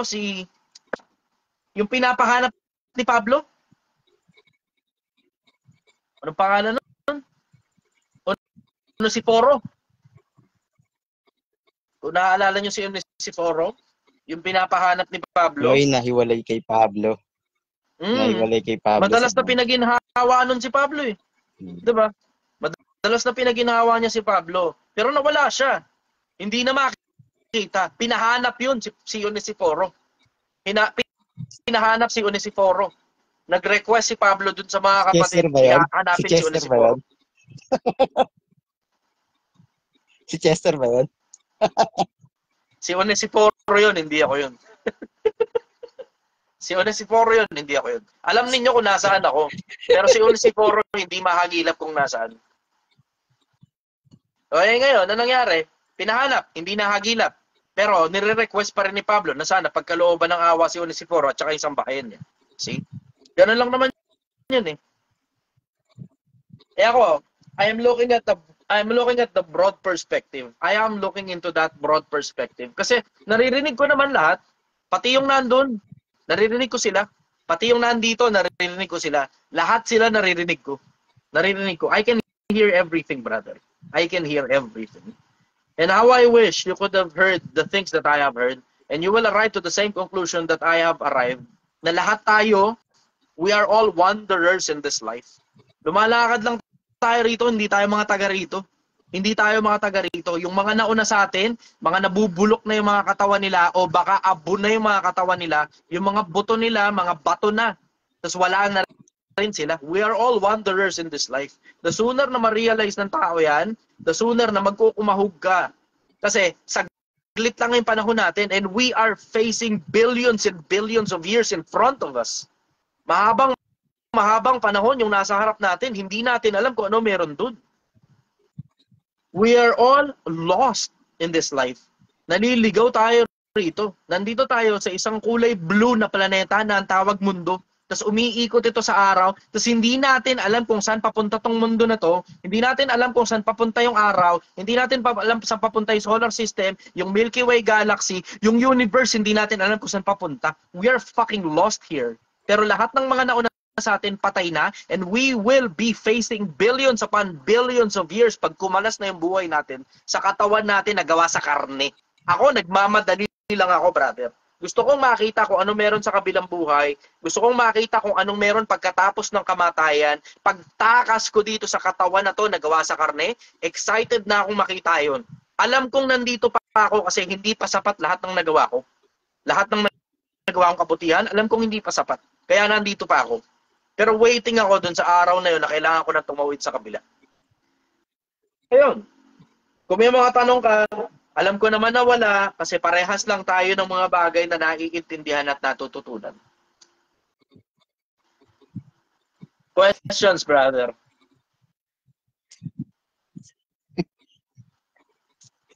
Tamo? Speechless ka eh. Ikaw dapat yung nandito, hindi dapat ako eh. Ikaw dapat yung iwas ka nandito. na lang sa mga basher mo, huwag lang patulan. Ay, dako. Excited na nga ako eh. Excited na ako. Kasi magkikita-kita kami niyan, yung mga bashers na yan. Magkikita-kita kami niyan. Pag tungtong ko sa impyerno, makikita-kita kami niyan mga. Isama mo na rin pati mga bulaang propeta. Isama mo na rin pati mga politiko. Magkikita-kita kami niyan sa impyerno. Magkikita-kita kami. Hindi ko naman alam kung saan ako papunta. Only God will tell. Kasi hindi naman ako may-ari ng langit para papasukin ko ang sarili ko sa langit. Eh. Hindi ako may-ari ng langit. Kung ano man na maging desisyon ng kabila, then tatanggapin ko yan ng buong puso. Basta ako, nagsubok lang ako.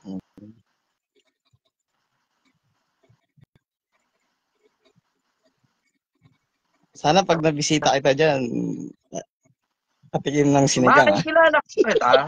Imposibleng hindi. Imposibleng hindi. Nagdudugtong yung mga espiritu natin eh. Nagdudugtong eh. Imposibleng hindi. Makikilala kita. Makikilala mo rin ako. Kasi magkakakilala yung mga yan. Iwas ka na sa energy drink. Magtubig ka na lang. Wala na akong ganun dito. Wala akong mabilhan dito eh. Soft drinks yung iniinom ko. Yung sarili kong paninda yung iniinom ko. Sarili kong paninda yung soft drinks iniinom ko. Royal, ganun. Depende kung ano hindi masyadong malakas. Hindi masyadong malakas sa akin dito. Royal at saka Sprite. Yan. Yun na lang iniinom ko. Ako na lang umiinom nung hindi malakas. Yung tubig, yung Coke, at saka Mountain Dew. Yan, sobrang lakas niyan.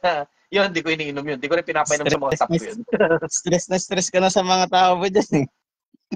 Oo, brother. Tangina ko. Kung alam mo lang, brad, ngayon, ito, isa pa, putang ina, sakit ng ulo ko. Yung empleyado ko ngayon, putang ina, lasing, brad. Nasa trabaho pa kami, lasing. Tangina, may nagiinuman kasi rito sa gilid kanina. May birthday eh. Tangina, nakiinom yung empleyado ko ron.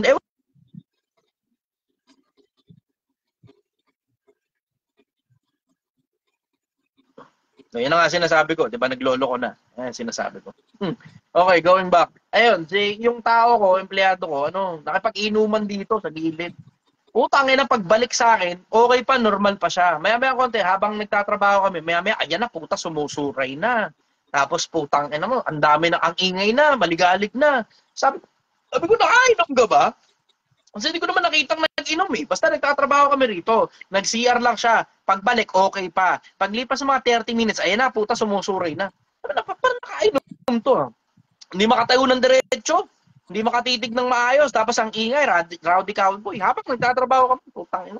Tapos eto na naman. Ngayon, pag natanggalan na naman ako ng tao dahil nag-resign niya, kasi hindi ko naman siya tatanggalin eh. Pero pag nag-resign niya dahil sa kahihiyan, kasi nangyari na sa akin yun noong nakaraan, mayroong nag-inom dito na empleyado rin, tapos nagmaoy. Dahil sa kahihiyan, umalis siya na mismo umalis. Kaya sasabihin na naman ng mga tao, masama kasi ugali mo, Chester. Yung bunganga mo kasi. Putang ina po, lahat na lang kasalanan ko. Lahat na lang kasalanan ko. Ewan ko. Ganun siguro talaga buhay. Ang buhay natin, masisi sa kasalanan ng iba. Ewan ko. Follow-up question, brother.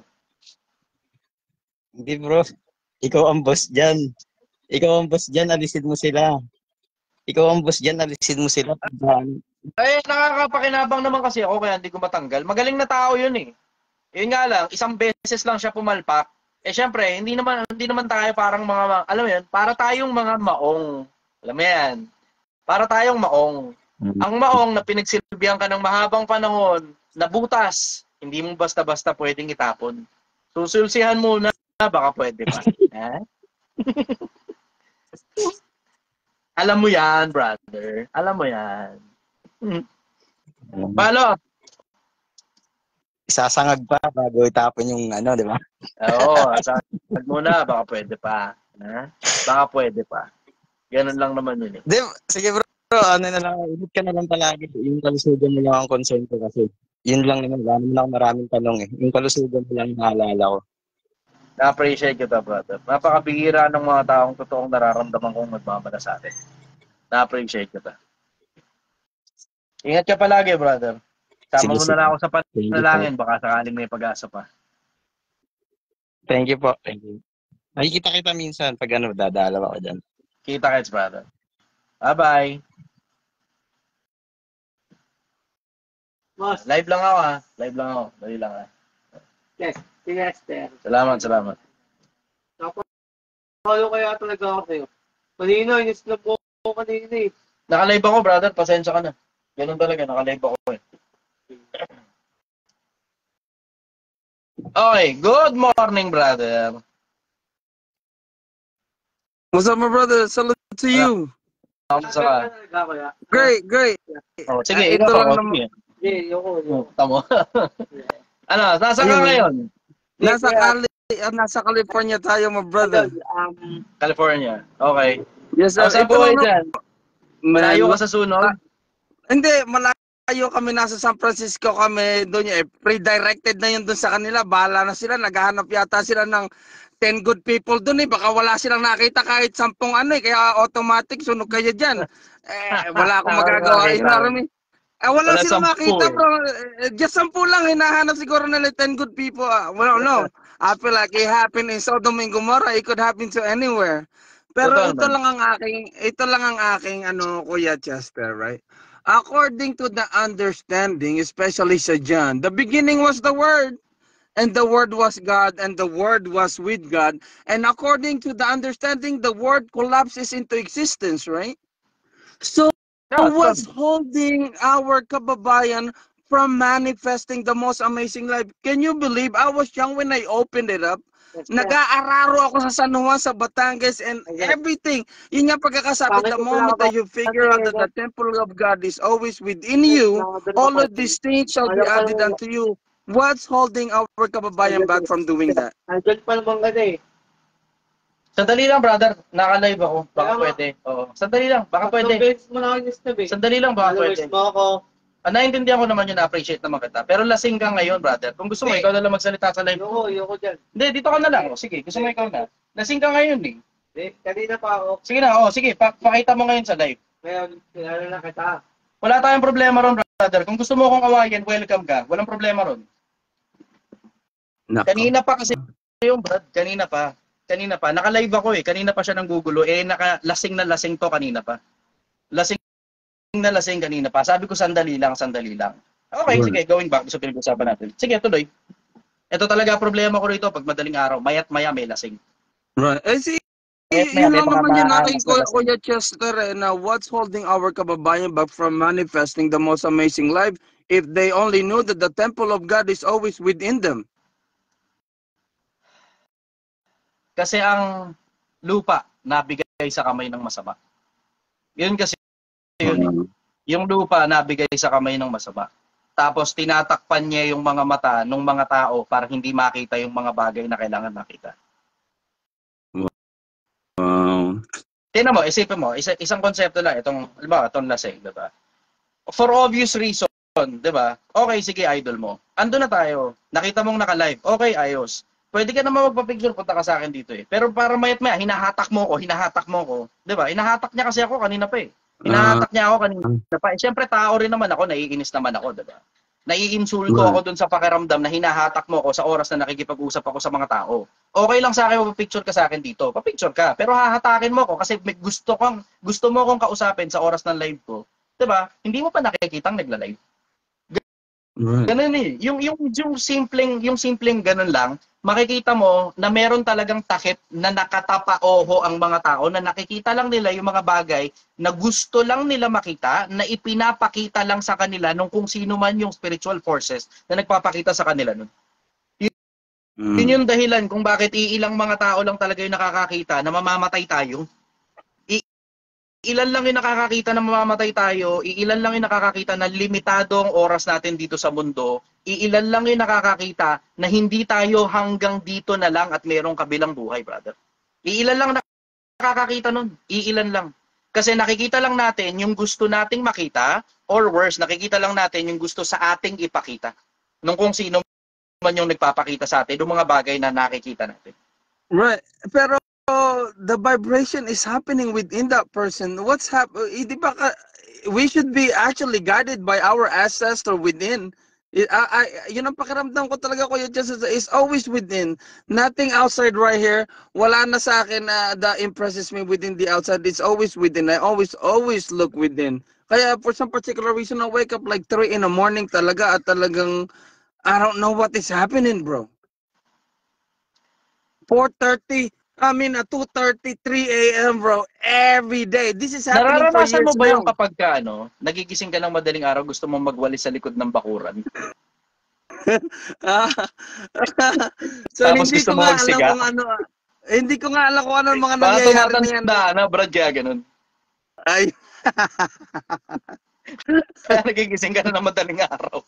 Tapos gusto mo magsiga sa bakuran. Matanda na nga rin ako, you know, I mean, we're already on that age. Kaya, yun lang yun na, look, keep on doing what you're doing, bro. We salute you. Talagang napakaraming puso ang nakakatok mo, bro. And, you know, you giving all of this knowledge to those who actually don't have time. Kasi nga busy sila eh, maraming busy na magtatrabaho, and man, with all your time that you're giving to our kababayan, and this is the only thing na hindi tayo marireplace, hindi kayang value no other amount of money, bro, that you are giving your time for all of us, bro. Kaya we salute you and keep on doing it. Salamat once again, Kuya Chester. Salamat, brother. Na-appreciate kita. Salamat sa pag-akit sa live ko. Kita-kits soon. Thank you. Okay. Sige. Mamaya ako nakasigasuhin yung lasing. Malis naman na eh. Mukhang babalik ulit yung kasi nagiinuman sila sa gilid eh. Pero kung gusto nyo ng gulo, okay lang din naman sa akin. Kung anong trip mo, bahala ka, pagbibigyan kita. Gusto mo na away, gusto mo ng gulo. Okay, sige. Kung anong trip mo, oo lang ako sa'yo. Sa lahat ng bagay, oo lang ako sa'yo. Eh, sa akin, simple lang naman ang buhay. Di pagbigyan. Kung lahat ng gusto, pagbibigyan. Hindi makaunawa na nasa live eh, hatak ng hatak. Ang gusto makipagkwentuhan ako sa kanya personal. Nakikita nga naka-live eh. Pwede namang magantay ng kaperasong oras. Brother, good morning. Morning. Taga saan ka? Naririnig po ako. Maliwanag, brother. Taga saan ka? Pangasinan. Pangasinan. Okay, anong tanong mo? Sir Chay, tanong ko lang yung ano. Actually, na-message ko na to sa page mo eh, kaso di mo napansin ata. So, understandable naman yun. Di masyadong ano. Curious lang kasi ako dun sa ano. Meron kasi ditong parang mga investment sa lugar. Tapos, crypto trading siya. Yung alam ng karamihan, yun ngayon, kung titignan mo ang profile nila, parang ano, ma-hype ka ganun. Kasi base sa mga nakikita nila ganyan, or nakikita ng mga ibang investor, parang okay naman siya ganyan. Kaso ako, parang gusto ko siyang i-risk din. Actually, sumasabay ako dun sa Project 1M mo. Ngayon may maliit na negosyo ako. So yun, parang hindi confused ako dun sa ano, parang gusto kong mag-invest na parang hindi kasi yung pera na kaya kong i-invest ay hindi ko kaya mawala. Magkano yung investment? Maliit lang naman, nasa 100k ganyan. Tangin na. Brother, masyado nang maraming nadali dyan sa mga crypto investment na yan. Kung gusto mo, ikaw na lang mismo mag-invest sa crypto.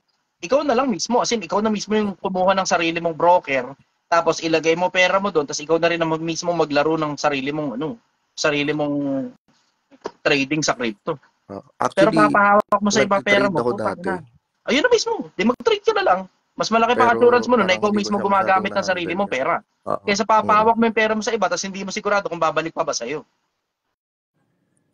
Well, alam mo, brother, when it's too good to be true, it probably is.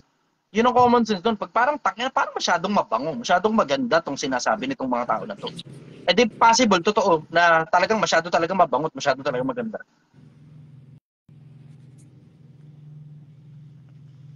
No, yun na mismo.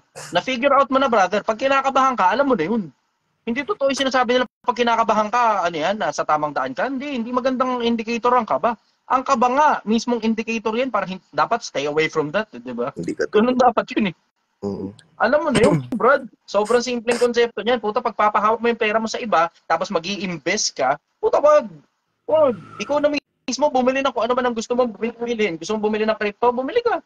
So, bili ka Ethereum, bili ka anong tawag dito? Dogecoin. Diba?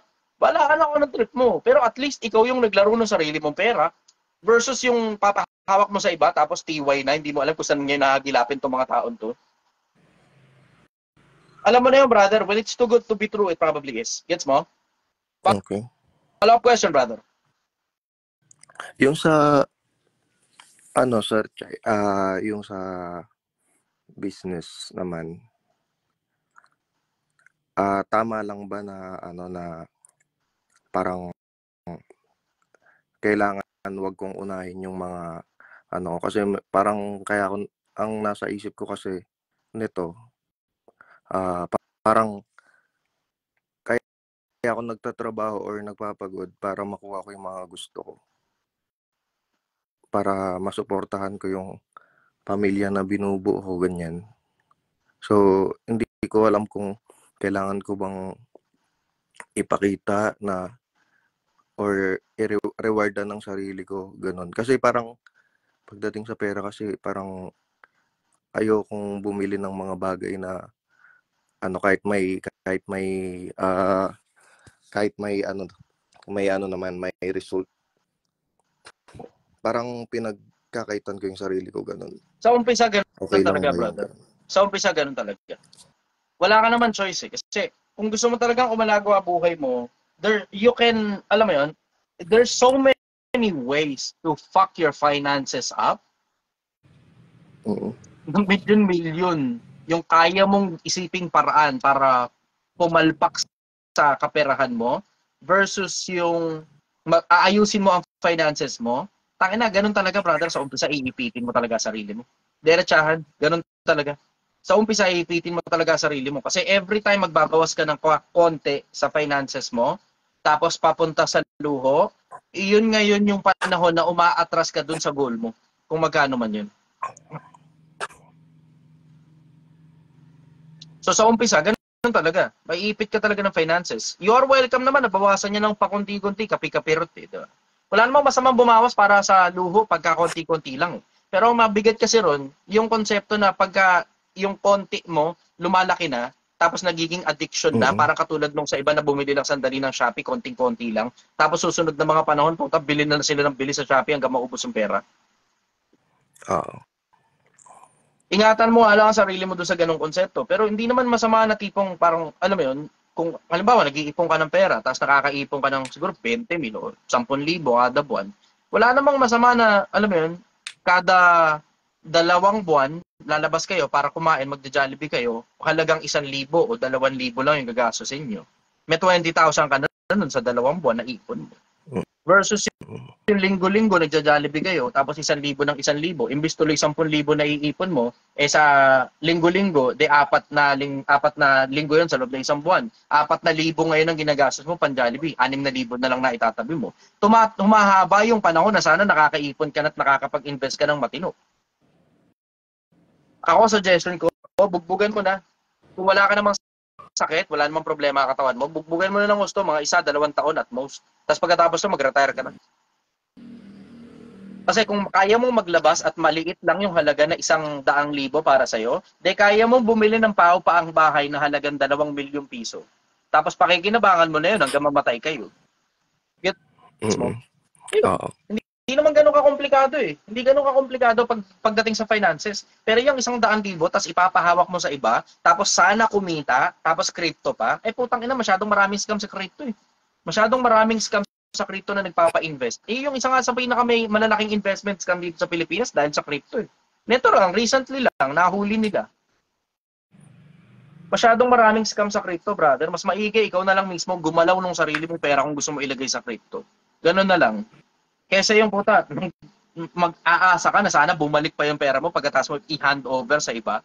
Puta, kawawa ka dyan, brad. Sayang yung 100,000. Kung 1 o 2 buwang pinag-ipunan mo rin yun, puta, sayang din yun ha.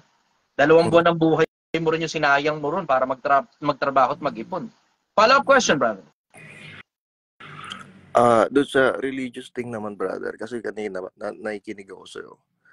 Yung sinasabi mo na parang gusto mo nang mawala para makarating ka doon sa kabilang o makita mo kung ano yung hinaharap na gusto mong mapuntahan. Di ba nakalagay sa Biblia na pagka namatay ang isang tao ay mag-aantay ng pangalawang pagdating ni Kristo? So, pag namatay tayo, hindi ka agad makakapunta dun sa kung saan mo gustong or saan ka dadalhin, di ba? Tama ka naman dun. So, parang confused ako doon na pag namatay ba ang isang tao ay may kita mo na agad or kung saan ka man papunta. Ang alam ko kasi ay parang naka-stuck ka pa rin sa katawan mo at mag-aantay ka ng paghuhukom. Hindi yun magiging stuck ka sa katawan. Kasi ang katawan, brother, nagdi-disintegrate eh. So yung katawan ng tao, yung kaluluwa. Yun. Oo nga. Hindi yun Nandun may pa stock rin. dun sa katawan. Nagdi-disintegrate yung katawan, brother. So pagka disintegrate ng katawan, hindi pa hindi disintegrate, humihiwalay na yung buhay eh. Yung buhay, di naman natin talaga alam eksakto kung saan talaga napupunta yun eh. Kasi alam mo, marami ring confusion dyan tungkol dyan sa ganyang bagay pagdating sa Biblia. Kasi hindi naman talaga masyadong sobrang linaw ng Biblia kung saan talaga inilalagay yung mga patay na namatay na hindi naman banal, pero at the same time, hindi mo rin naman mako-consider na masamang tao. Diba? Basta ang nakasulat, dosages ng hope, nasa kamay niya, kaluluwa ng bawat bagay na may buhay at ang hininga ng lahat ng mga tao. Yun ang nakasulat sa Biblia. Pero yung eksaktong lalagyan kung saan talaga inilalagay yung mga espiritu ng mga namatay pero hindi considered na banal, hindi natin alam kung saan yun eh. Hindi natin alam kung saan yun. Ngayon, pwede mo naman sabihin na, di ba, kapag ka bla bla, ganito ang mangyayari at hindi naman diretso agad kung saan man kailangan mong pumunta. Totoo yun, tama yun, diretso yun, tama yun. Hindi ko rin alam kung suspended state, yun ang totoo. Hindi ko alam kung suspended state. And there's only one way to find out. Gets mo? Pag nandun ka na. Yun na mismo yun, Brad. Yun na mismo Minsan yun. din kasi Kasi din mo, isipin mo dumadating itong ako sa konsepto na punto ito. ganun. Okay, sige. So, granting for the sake of argument, na kunyari hindi natin alam kung saan tayo papunta. Tapos kunyari suspended state. Halimbawa, suspended state. Yung ano tawag dito? Yung consciousness natin, halimbawa, inihiwalay, halimbawa, o nakapos. Ganon, kunyari. Eh di hindi mo ngayon alam kung nasaan ka. Hindi mo rin alam kung ano ngayon na nangyayari. So wala ka talagang alam at all. Tapos nag-aantay ka ng pagkabuhay na maguli, dun na ngayon magkakaintindihan. Gets mo? Pero there's only one way to find out eh. Gusto kong malaman talaga kung ano eksakto meron dun sa kabila. Gusto kong malaman kung ano meron sa kabila. Curious ako dun. Ang taas ng level ng curiosity ko kung ano meron sa kabila na excited na akong pumunta ron. Diretso. Excited na talaga ako. Gusto ko makita ko ano meron dun. Kasi dito sa buhay na to, I have this life figured out. Kuwang-kuha ko na tong buhay na to, brother. Kuwang-kuha ko na tong buhay na to. Ang hindi ko na lang hindi ko na lang kuha dito sa buhay na to, siguro yung konting konsepto pa tungkol sa pag-aanak, ganun. Psychology, ganun. Konting mga bagay pa tungkol sa psychology.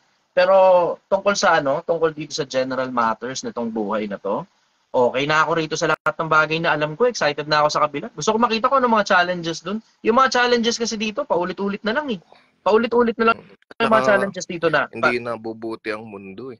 Kahit sino maging leader or kasi galing din sa tao eh. Oo. Yan, isa sa mga pinakamalalaking bagay na hindi ko pa masyadong na-figure out, yung being a person in power. Yun siguro. Baka pwede may punto sa akin yan. Hindi ko pa masyado na-figure out yan. Kasi I have already handled so many positions in the past, whether it be personal or professional. Pero generally, hindi ako talaga humahawak ng position sa politika eh, kasi hindi naman ako interesado eh. Hindi ako interesado eh. Palagay ko bilang influencer, mataba naman ang utak ko, palagay ko naman I can work my way up into the political ladder. Siguro, oo, meron akong ganung capability. Hindi ko naman alam kasi there's only one way to find out. Kailangan kong kumampanya, ako iboboto talaga ako ng mga tao. 'Di ba? Pero generally, hindi talaga ako interesado sa politika eh. Yan yung mga gray area para sa akin na why would I bother na tumakbo sa politika kung, alam mo yun, corrupt din naman silang lahat. Lahat silang politiko. Tapos madadamay pa ako ron kasi wala akong choice kundi tumanggap ng pera. Dahil wala naman akong enough na pondo para tumakbo sa politika eh. And when I say wala akong enough na pondo, ang ibig ko sabihin, hindi nakaka-allocate ang pondo ko para ipangtakbo ng politika. Na nasasayangan ako sa pera, natatakbo ako, tas personal na pera ang gamit ko. Nasasayangan ako sa pera, parang alam mo yun, gusto ko na lang itulong sa mga kapwa-tao ko yung pera na yun. Kaysa pantatakbo ko sa politika, tas alam mo yun, in 6 months o in 8 months, ubus yung pera mo. Gets mo yun? At saka sabi nga nila, parang kung ilan yung ginastos mo, doble yung babawiin. Sabi nila. Sabi nila. Oo, sabi nga raw nila, hindi naman kasi ako interesadong kumita ng pera galing sa politika eh. Ang daming ang nagpapapromote sa akin na politiko, hindi ako interesadong mag-promote ng pera ang dahilan eh. May mga politiko, every now and then, binibigyan ko na exposure, katulad nun ni, J.E. Yun naman, wala namang perang politiko yun. Yung politiko na yun, walang pera yun eh.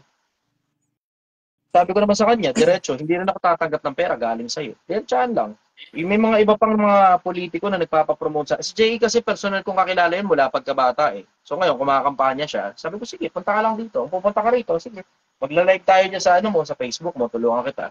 Sabi ko sa kasi personal kong kakilala yun, matinong tao talaga yun eh. Pero yung mga ibang politiko na lumalapit sa akin, takin hindi ko alam kung anong karakas ng mga politiko na yan eh. Yung may mga malalaking ang politiko lumalapit sa akin, pinapatakbo pa ako ng ano eh, pinakikisuyo ako ng party list, gano'n. Tapos parang 6 na milyon daw kuno ang ibabayad. Hindi talaga ako interesado. Hindi ako interesado kasi yung eksaktong politiko na yun, na siya yung number 1 na uupo dun sa party list position. Tangina, kilala ko yung corrupt yun eh. Ayoko. Meron pa, isa pa eh, na hindi pala lumalapit, inilalapit sa akin ng isa pang kapwa vlogger ko. Sobrang yaman, ang hirap na lang magpangalan, as in sobrang yaman. When I say sobrang yaman, I mean sobrang yaman talaga niya. Sobrang yaman talaga. Diretso rin. Sinabi ko lang sa kanya, diretso eh. Kung tatakbo ka sa politika para mag-corrupt ka, pasensya ka na. Diretsahan lang tayo. Hindi ako interesado sa pera mo eh. Oo nga, sobrang yaman mo nga. Ando na tayo. Wala tayong pag-uusap sa sobrang yaman mo. Pero wala naman akong pakialam sa pera mo. May pera din ako eh. Dinaretso ko lang siya. Dinaretso ko lang. Ganyan yung sinabi ko sa kanya. Kung magkukurap ka, wag na lang sa akin. Maraming mga influencer na sa paligid eh. Kung hindi ka naman magkukurap, pwede sige, tutulungan kita. Kung mapapangako mong hindi ka magkukurap. Kung hindi mo kaya ipangako, pasensya ka na. Sorry. Ayun, hindi na ako nakabalita. Hindi na ako nakabalita ulit. Yung influencer, nagpa-follow up sa akin. Pero yung mismong politiko, wala nang balita. Sabi, isa-set daw ako ng meeting eh. Sabi ko, okay. Basta ako sa ganun. Sige, kung gusto mo set up ng meeting, sige. Pero uulitin ko lang din ulit yung sinabi ko. Kung kaya mong ipangako na hindi ka magkukurap, tutulungan kita. Hindi naman ako hihingi ng pera mo. Basta tutulungan lang kita. Bahala ka sa buhay mo. Pero kung hindi mo kayang ipangako na hindi ka magkukurap, putang ina, huwag na lang tayo mag-usap. Pas na lang dyan, brad. Kayo-kayo na lang yan. Butong nyo na ako damay dyan. Ang dami-dami namang influencer. Ba't sa akin pa kayo lumalapit? Pambira naman kayo. Alam nyo namang kupal yung bunganga ako. Sa akin pa kayo lumapit. Diba? It's mo yun. Tanginang nyo mga politiko na to talaga namang kayo. Nakakalimot tong mga politiko na to na mamamatay din sila eh. Tinan mo, wala kang kamalay-malay. Tahimik na tahimik lang. Ang Noy-Noy, patay na. Nabalitaan nyo ba yun? Si Noy-Noy, patay na. Dating presidente natin. Benigno Aquino the third yata yun. The third. Nabalitaan nyo ba yun? The third. Si Noy. Pinoy. Nabalitaan nyo, patay na? O wala masyadong balita? Wala masyado. Kita mo? Hindi mo alam? O bakit? Kasi tahimik nga lang kasi. Tahimik lang siyang namatay, tahimik lang din na inilibing. Tapos wala nang balita kung Lilimutan ka ng tao. Wala talaga eh. Wala talagang balita kung ano nangyari. Sa akin, ang pinaka-bottom line niyan, kay presidente ka, o sobrang yaman mo, bilyonaryo ka, trilyonaryo ka, powerful ka, bla bla, kung sino ka man, at the end of the day, mamamatay din tayo eh. Diba? Tama. Mamamatay din tayo eh. Ano ngayon ang pakinabang ng sobrang daming kapangyarihan mo? Dito sa lupa, okay yan, goods yan. Dito sa lupa, paano pagtawid mo sa kabila? Hindi mo siya madadala. Hindi mo alam. You will never know. Na sige, pwedeng marami kang natutulungan. Pero, mas marami ka namang kinikita doon sa mga taong tinutulungan mo kasi yung pera ng taong bayan yung kinakalaykay mo. Diba? Doon nagkakaproblema eh. Ako naman, personal, hindi naman sa pagka-arrogante. No? Hindi naman sa pagka-arrogante na sinasabi ko itong mga bagay na to. Pero, gaya ng sabi sa Biblia kasi mabuting pangalan, maiging piliin kaysa malaking kayamanan. Mabuting pangalan ay maiging piliin kaysa malaking kayamanan. Yun ang sabi sa Biblia eh. Mabuting pangalan, maiging piliin kaysa malaking kayamanan. Kasi mahalaga sa paningin ng Panginoon ang kamatayan ng kanyang mga banal. Diba? Ako naman, hindi ko naman aanin ko yung sobrang daming pera. Diba? Hindi yan sa pagka-ipokrito na, na napakayabang mo naman, Chester, bla bla. Hindi yan sa ganun eh. Pero doon yan sa konsepto kasi na barat kasi ako sa sarili ko. Ikaw yung nagtanong tungkol doon sa, minsan dinedeprive mo sarili mo, diba? Oo. Ayun, ganun din ako. Parehasan tayo. Mula nga nagsimula tong Project 1, ang nabili ko lang na, siguro, hindi mo nga consider na luho ito eh. Pero ang nabili ko lang para sa sarili ko, isang pirasong short. Yun na, isang pirasong short. Ito mismo yung gamit ko, worth 500 pesos, galing pa ng Shopee. Kasi, gusto kong pagtapatan kasi itong Project 1M na wala akong ibang nilabas na pera bukod dun sa 50,000 na inilabas ko initial. Syempre, 'di ba, bukod dun sa initial na 50,000, wala na ako inilabas. Ngayon, syempre iniingatan ko ngayon yung pera na alam mo yun, wag ako makapaglabas ng ibang pera bukod dun sa perang galing lang din dito sa Project 1M. So ito na mismo, lahat ng pagkain namin, as in nakatira kami sa isang bahay. Lahat kami nasa isang bahay lang. Na lahat ng pagkain namin, yung tirahan, yung ilaw, yung tubig, yung anong tawag dito, yung basta lahat ng gastos namin dito nanggagaling sa Project 1M. Wala akong ibang perang inilalabas bukod dun sa perang ito lang din, pinapaikot lang din namin. Ayokong tugasin, tangina, parang Super Mario Brothers yan eh. Isipin mo, yung konseptong naglalaro lang ako dito. Yung Super Mario Brothers, pagka sobrang dami mong buhay tapos di ka namamatay, boring na yun. Oo. Gets mo yun? Boring eh. So ayun, dugasan yung proseso na maglalabas ako ng ibang pera. Kaya nakaraan nakita nyo, diba? Nung kinuha ko tong pwesto na to, 120,000 to eh. 120,000. Chrysler, salamat nag-update siya ng 403 daw yung viewers. Nung kinuha ko to, 120,000 ito. Ngayon, nung kinapos yung pera kasi almost 150 lang yung pera eh. Somewhere parang mga nasa 52,000. Basta almost 150,000 lang. Doon lang umikot yun eh. 150,000 lang yung pera. 120 nilaan ko dito. Ibinili ko nitong pwesto na to. Tapos, yung payroll ko noon, nasa 30,000 pesos yun. Yung 5 empleyado eh. 30,000 pesos ang babayaran ko eh. So, di lumalabas ngayon, bitin na. Kasi kailangan ko pang bumili ng karne, kailangan pang bumili ng spices, kailangan pang bumili ng mga rekado galing ng palengke. Mabibitin. Kaya ngayon ako umungtang ng 20,000 pesos, 5 tao inutangan ko, total 100,000 yung inutang ko. Para lang ma-survive ito, para ma-survive. Ngayon, yung konsepto, pinakita ko na rin sa mga tao kung paano umutang. Tapos pinakita ko na rin sa mga tao kung paano magbayad. ng utang. Kasi kailangan mo talaga ipakita yun eh. Tinuturuan mo nga tao kung paano magmaneho ng finances nila hanggang makarating na 1 milyon eh. So pagka nabitin, kumikita naman yung negosyo at yung pera naman hindi naman para sa kapritsyo, kundi para sa pagkakakitaan din at the same time na dagdag asset kasi talagang too good to pass on itong brother at itong putang inang pwesto na to. Too good to pass on talaga to. Ayoko talagang palampasin. Masyado siyang maganda, masyadong, alam mo yun, extravagant yung itsura, overlooking pa itong pwesto. Pakita ko pala. Ito, nakikita niyo dyan, yan. City lights yan. Yan yung city lights, overlooking yan. So, sobrang extravagant nung pwesto, ayoko talagang palampasin. So kahit na, alam mo yun, kahit na kailanganin ko pang umutang para sa expansion naman ng negosyo,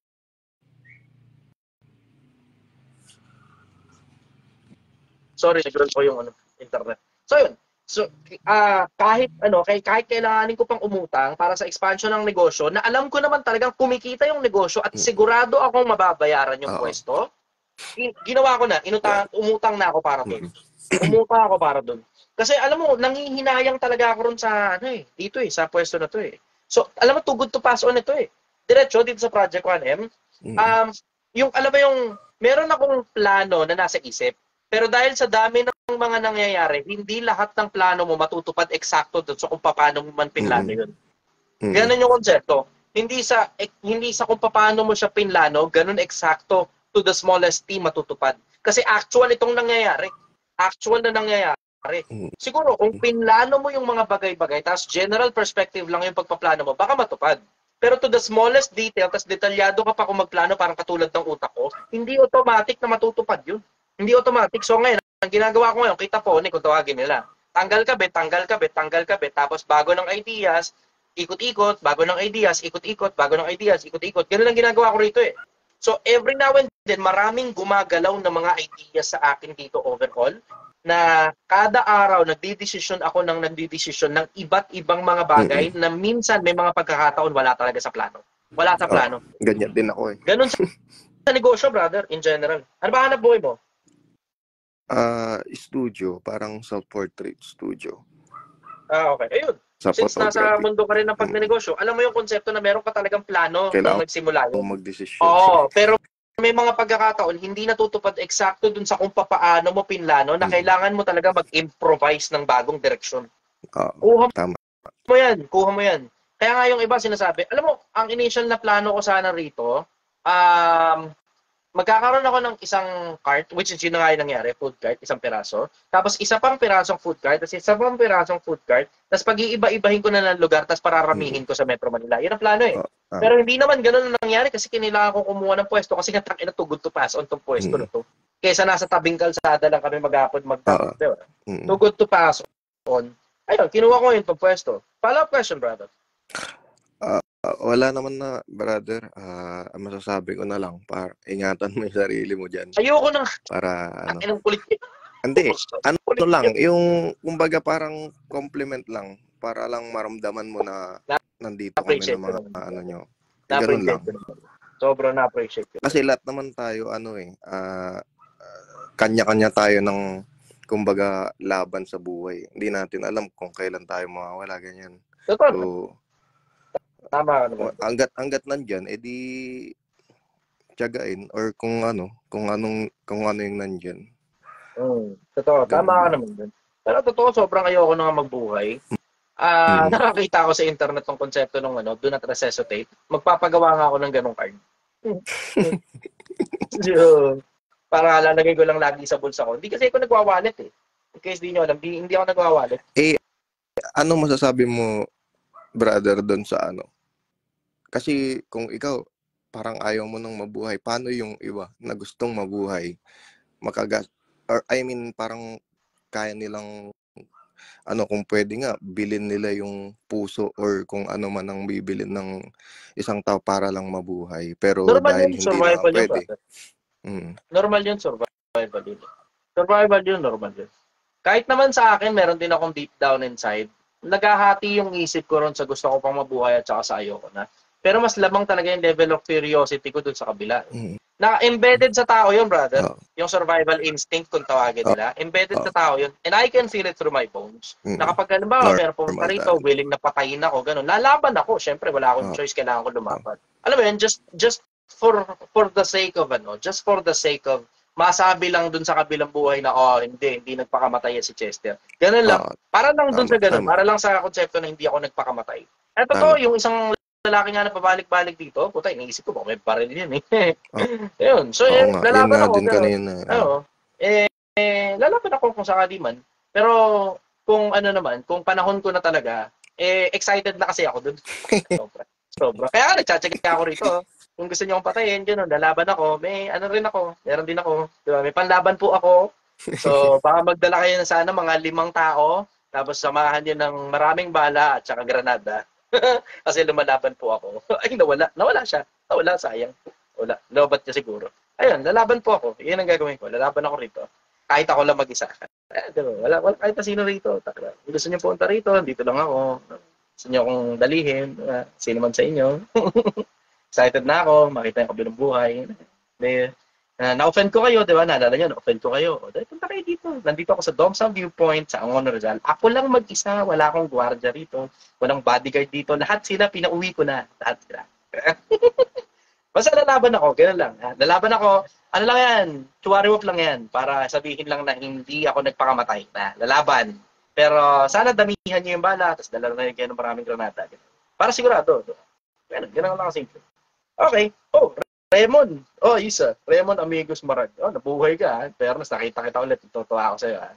Regular viewer ko sa Raymond Amigos Marag. Magandang umaga sa'yo. Okay. 420 viewers. Ano oras na ba? Parang pakiramdam ko. Inaantok na ako. Sakit na ng ulo ko. Kanina pa kasi ako nahihilo. Pag-gising ko pa lang nahihilo ako. Sama ng pakiramdam ko. Natulad pa rin kahapon. Medyo humupa lang ng konti kanina pag-gising ko yung hilo. Pero ngayon, ganun pa rin. Masakit yung ulo ko, tapos nahihilo ito. 5:20 na pala, gago na yan, paumaga na. Sige na, patsi na muna ako, magkita-kita tayo bukas ulit. Kita-kita tayo bukas. See you all tomorrow. Sa mga may oras, bago ako siguro mamatay, bisitahin nyo ako dito. Diba? Nakakakwentuhan nyo ba lang ako bago ako umalis dito sa mundo. Bisita muna kayo. Diba? Sa mga gustong makabisita sa akin, nandito ako sa Domsang Viewpoint, sa Angono Rizal. Dito lang ako. Sa Domsang Viewpoint sa Angono Rizal. Hindi natin alam kung hanggang kailan lang ang buhay natin. So sa mga gustong bumisita, makita nyo pa akong buhay. Dito muna ako. Bye-bye. Kita-kita tayo.